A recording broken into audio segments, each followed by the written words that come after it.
பார்த்தீங்களா? வா, செம்ம சூப்பராக இருக்குங்க.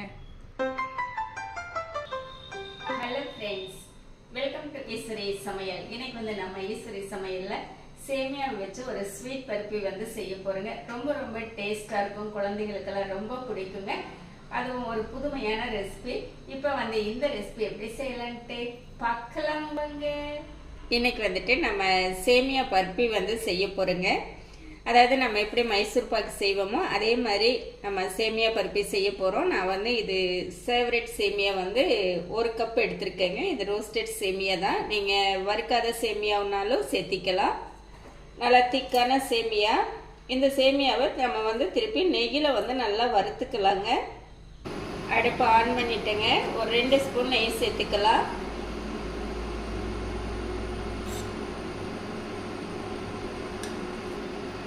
இப்போ நெய் வந்து நல்லா உருகிடுச்சுங்க. நம்ம 1 கப் சேமியா எடுத்திருக்கோம். அந்த சேமியா வந்து சேர்த்திக்கலாம். சேமியா வந்து நல்லா வறுபட்டுறணுங்க, அப்போ தான் நம்மளுக்கு நல்லா இருக்கும். சரிங்களா? அடுப்பு வந்து மீடியமாக வச்சுட்டு நம்ம நல்லா வறுத்துக்கலாம். இப்போ பார்த்தீங்க அப்படின்னா சேமியா வந்து நல்ல நிறம் மாதிரி வறுபட்டு வருது. பார்த்தீங்களா? இது எல்லாமே ஒரே மாதிரி எல்லா சேமியாவும் அந்த மாதிரி வறுபட்டதுக்கு அப்புறம் நம்ம எடுத்துக்கலாங்க. ஆனால் சேமியா வந்து கருகிடக்கூடாது. சரிங்களா? பக்குவமாக நம்ம வறுத்துக்கணும்.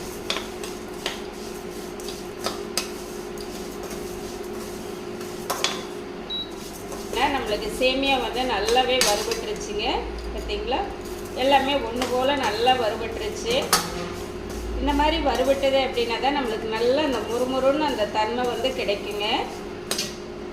இப்போ இது வந்து நம்ம வேறொரு தட்டுக்கு மாற்றிக்கலாங்க.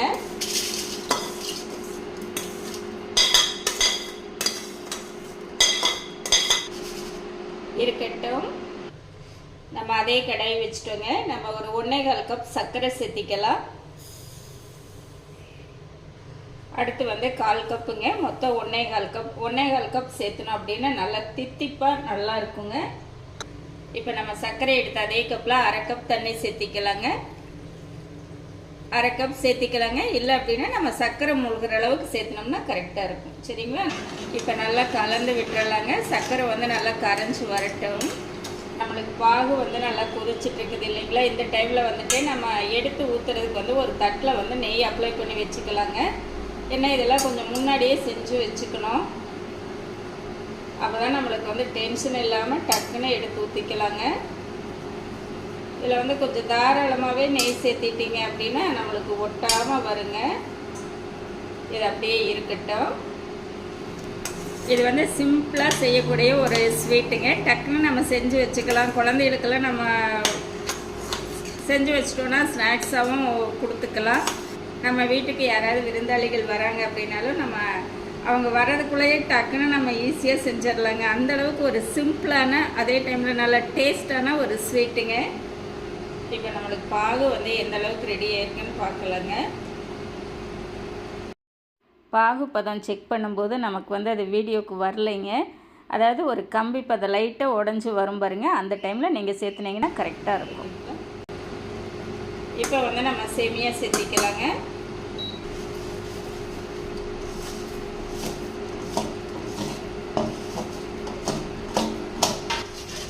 சேமியாவை சேர்த்திட்டு நல்லா கலந்து விட்டுறலாங்க. இப்போ நல்லா கலந்து விட்டுட்டே இருந்தேங்க. இப்போ பார்த்தீங்க அப்படின்னா ஓரளவுக்கு இந்த அளவுக்கு கெட்டியாகி வந்திருக்கு. பார்த்தீங்களா? இன்னும் கொஞ்சம் நல்லா கெட்டியாகட்டுங்க. இப்போ பார்த்தீங்க அப்படின்னா ஓரளவுக்கு நல்லா கெட்டியாகி வந்திருக்குதுங்க. இந்த டைமில் வந்துட்டு நம்ம 1 ஸ்பூன் நெய் சேர்த்திக்கலாம். சேர்த்திட்டு நம்ம நல்லா கலந்து விட்டுக்கலாங்க. இந்த ஸ்வீட்டுக்கு வந்து பார்த்தோன்னா நெய் ஆயில் அதிகமாக தேவைப்படாதுங்க. நம்ம ஆயிலும் சேர்த்திக்கலாம், நெய்யும் சேர்த்திக்கலாம். சரிங்களா? ஒரு 4 ஸ்பூன் அல்லது ஒரு 2 ஸ்பூன் சேர்த்தனாலே நெய் போதுமானதுங்க. இல்லை உங்களுக்கு நெய் வந்து கம்மியாக தான் வேணும் அப்படின்னு நினச்சிங்கன்னா கூட ஒரு 2 ஸ்பூன் ஆயில் சேர்த்திக்கலாங்க. இப்போ அடுத்து திருப்பி ஒரு ஸ்பூன் நெய் சேர்த்திக்கலாங்க. ஒரு 1/4 ஸ்பூன் ஏலக்காய் தூள் சேர்த்திக்கலாம்.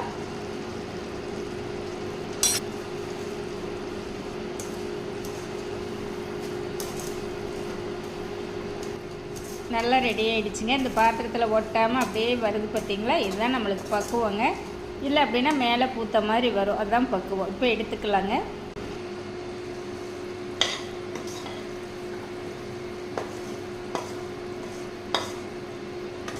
நம்மளுக்கு இந்த ஸ்வீட் செய்கிறது வந்து பார்த்திங்க அப்படின்னா அந்த பாகு காயிற நேரம் மட்டும்தாங்க.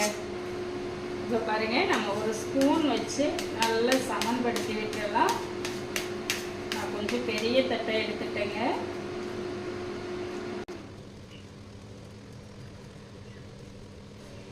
அவ்வளோதாங்க.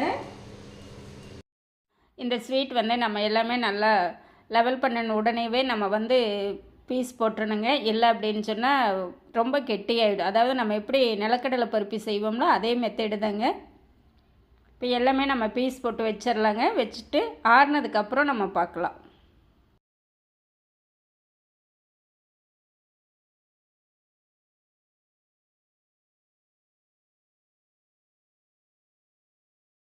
நல்லா ஆறுனதுக்கப்புறம் பார்க்கலாங்க.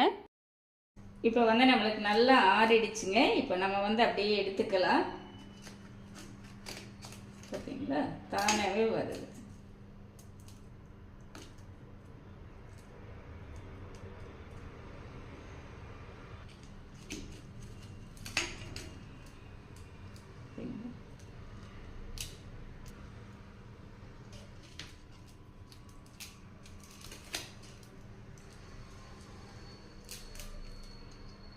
நம்ம இன்னொரு 1 நிமிஷத்துக்கு முன்னாடியே எடுத்து ஊற்றிருந்தோம்னா இன்னும் கொஞ்சம் நல்லா இருந்திருக்குங்க.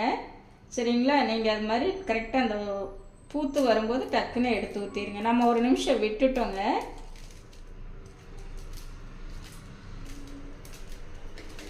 அவ்வளோ சூப்பராக வந்திருக்குங்க. பார்த்தீங்களா, ஓ செம்ம சூப்பராக இருக்குங்க. அதுவும் அந்த சர்க்கரை வந்து கொஞ்சம் மேலே பூத்த மாதிரி வந்து அது சர்க்கரையாகி அப்படியே இருக்குது பார்த்தீங்களா, அதுவும் அவ்வளோ நல்லா இருக்கும். இந்த பீஸ் எடுத்துக்கலாங்க. இது அழகாக இருக்குது. இந்த பீஸ் எடுத்துக்கலாம்.